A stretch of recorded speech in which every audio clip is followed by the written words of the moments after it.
entrevista para MTV contando como é que tinha sido a história de que eu levei o Renato Russo no carro que estava sem o banco do carona.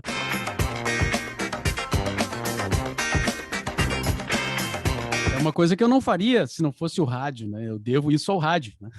E à música, né? Essa possibilidade de estar à frente de um Caetano Veloso, né? E entrevistar ele mais de uma vez, assim, né? A que foi mais legal foi uma não entrevista, foi uma conversa que eu tive com ele que não foi gravada. E como também na época não tinha selfie ainda, né? Embora a gente pudesse ter tirado uma foto, mas não rolou. É só aqui, né? Só aqui. É. E então foram muitos encontros, assim, e algumas coisas que até esqueci. Isso é incrível, né? Mas, por exemplo, teve um ouvinte, um cara que me acompanhava na época da Ipanema e que hoje mora no exterior já há muito tempo. Ele me mandou uma mensagem dizendo que eu não tinha mencionado a entrevista que eu fiz com o Fernando Gabeira. E aí eu fiquei pensando, mas eu entrevistei o Gabeira? E aí eu comecei a perguntar para umas pessoas, assim, né, da Ipanema.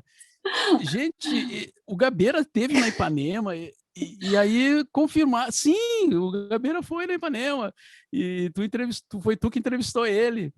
E eu disse, caramba, eu não lembro. Nem agora, isso sendo falado, eu consigo lembrar da entrevista. Talvez não tenha sido tão legal a entrevista, né? Não, mas se tivesse sido ruim, tu ia lembrar, talvez. Mas, assim, não lembro de nada da entrevista do Gabeira. Mas assim, e teve outras mas teve muitas muito legais, né?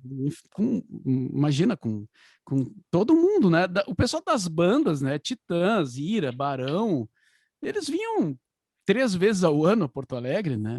E iam lá na Ipanema e achavam ótimo estar lá, né? Então, por exemplo, o Paralamas eu entrevistei várias vezes, né? E depois, nos anos 90 também, o Skank, enfim, muita gente, assim, que eu gostava muito. Lençóis Lula foi gravada a primeira vez com a banda Edu na guitarra, Edu, meu irmão, e o Fred na percussão. Pegando o gancho do Lençóis Lula mesmo, até ia comentar que nesse arranjo, nessa pegada, tem a bateria do Paulo Arcário, o baixo do Paulo Melo. São os outros caras que são caras também que trabalham bastante tempo na Rock Gaúcho. O Belchior, eu entrevistei, uma entrevista longa, muito legal. Não tenho gravado também, uma lástima, né? E algumas coisas eu consegui guardar, assim. Eu tenho umas fitas, assim, que eu tenho tentado recuperar e passar para o computador. Então eu achei várias coisas, assim. Tem uma entrevista com o Gil, que está bem gravada, né, com um som bom e até em cassete, né, mas o som tá bom. E o pessoal daqui, eu perdi a conta, né? O Humberto Gessinger, cada vez que eu encontro ele, eu digo, cara, eu acho que eu já fiz umas 300 entrevistas contigo, né? Que loucura. E outras pessoas assim. Mas o Caetano foi muito legal, né? O encontro que eu tive com ele, de ter ido jantar e ter visto, e fui no camarim do show com ele lá e tal. O Renato Russo, que tem a célebre carona que eu dei para ele, né? Que foi uma história. Me dá um abraço, Mauro, me dá um abraço. Virtual. O Renato Russo também é uma coisa que até dei entrevista para a MTV contando como é que tinha sido a história de que eu levei o Renato Russo num carro que estava sem o banco do carona, porque foi uma história muito maluca, assim, né? Parece invenção. Eu estava com o carro sem o banco do carona, porque, bom, era um carro velhinho, assim, era um Chevette, né? E aí o banco tinha que consertar.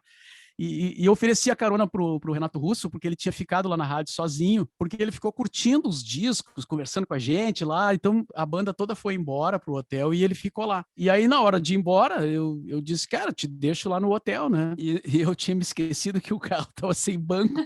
Eu disse, como é que eu vou levar uma estrela do rock brasileiro? Ai, meu Deus. Um carro sem banco. E ele achou aquilo fantástico, entendeu? Ele foi ali, se abaixou ali, se apoiou o braço assim na janela e a gente foi dando risada, entendeu? Então foi um negócio Que incrível, assim, né? massa. A entrevista eu tenho gravada, mas o som tá horrível, tá horrível, tá horrível. Eu já fiz várias tentativas, assim, peguei técnico para tentar decupar. Os caras dizem, cara, não tem o que fazer com isso, tá muito mal gravado, né? É uma pena, né? Que Porque pena. seria um registro, assim. Mas a história tá contada, né? Então, isso tudo não tem preço, né? Essas coisas que aconteceram, assim, tantas outras, né?